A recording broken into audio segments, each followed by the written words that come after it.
Okay, well, welcome back to Table Rock here in Niagara Falls. Got a special guest with us this morning. Mario Carr, star of A Nice Guy on the Weekends from Hamilton Amateur Astronomers. Yes.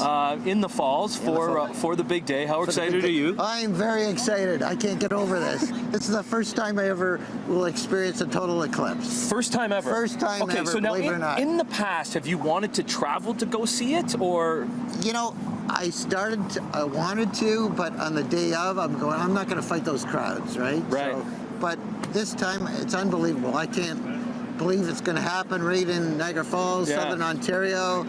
As I said, it's going to be a once in a twice lifetime. Twice lifetime. Because next time it'll happen in our area will be in 2144. 2144, okay. So we're in the Falls. What about other people in Ontario that might be watching this morning? They're still going to see something too, right? Yeah, if you're basically along Lake Erie, you can see it, right? Like around Leamington, Rondeau Provincial Park. If you're in Toronto, unfortunately, you'll just see a partial eclipse. Right? Partial eclipse, okay. But it'll still be awesome. Yeah. So you make sure you want to go out there. What about cloud cover? What happens when it's cloudy? Like, it will still turn dark, though. It'll still turn dark, and you'll see the changes in you guys want to see the changes in animal behavior, right? What's going to happen there? Insects. Well, what will happen is the animals will think it's starting to get dark, so they'll go back to their nests, right? They'll go back to their roosts, right? And also bees will start going back to their hives. Gorillas in zoos apparently will march towards their den, right? Thinking it's dark, right? And there's a lot of folks out there that want to capture that too. There's so many things to capture too. You want to, but taking in your first eclipse, you don't really want to be worrying about taking it in from your camera. No, you just want to take it in. Yes, you want to take it in your senses, right? You don't want to. I mean, too many times in astronomy, we go to Binbrook Conservation Area to do our observing, and so many times people are twiddling around with their telescopes. They're looking down. Some guys take 45 minutes to set things up. I'm just simple. I just got binoculars or a small telescope, right? And I go, wow, did you see that? And everyone goes, what? They missed it. Well, the point of astronomy is you got to look up, right? So all this nice, expensive equipment is good, nice to have, but it's really not. All you really need is one of these things. And that's what's so nice about the eclipse, right? You don't need expensive equipment.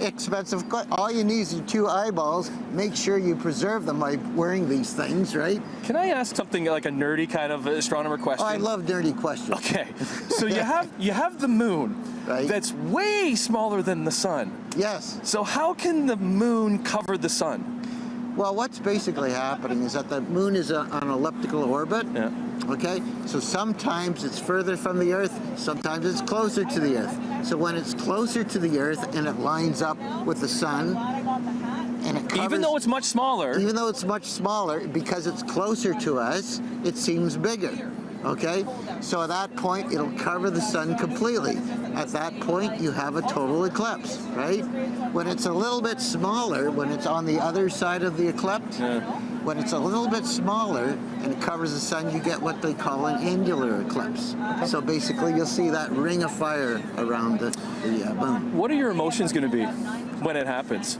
Here in the Falls, it's happening at 3:18. I'll probably fall off this thing, right? Like we gotta hold on to you because you don't know, because you've never done it before. I've never done it before. And for anybody at home, for kids taking this in, it's something that you haven't seen and will never see. Well, unless if you travel somewhere to see it. I guarantee that after this event, apparently it's very addictive.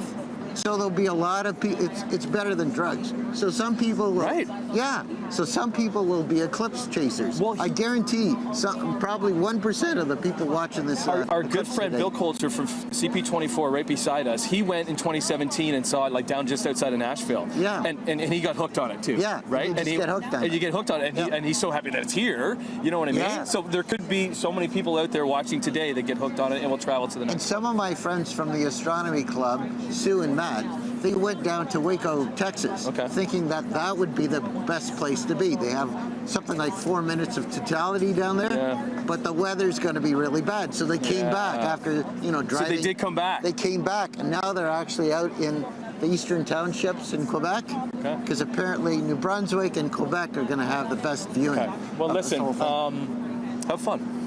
Enjoy. Thanks. Okay? Don't fall off anywhere. Don't fall off the landing and take it in. This is Mario Carr from the Hamilton Amateur Astronomers about to witness his first total solar eclipse. Like all of us. Lots more from Table Rock here in Niagara Falls on the eclipse day on Morning Live. Thanks, Tim. Thanks, Mario. Okay. Cheers.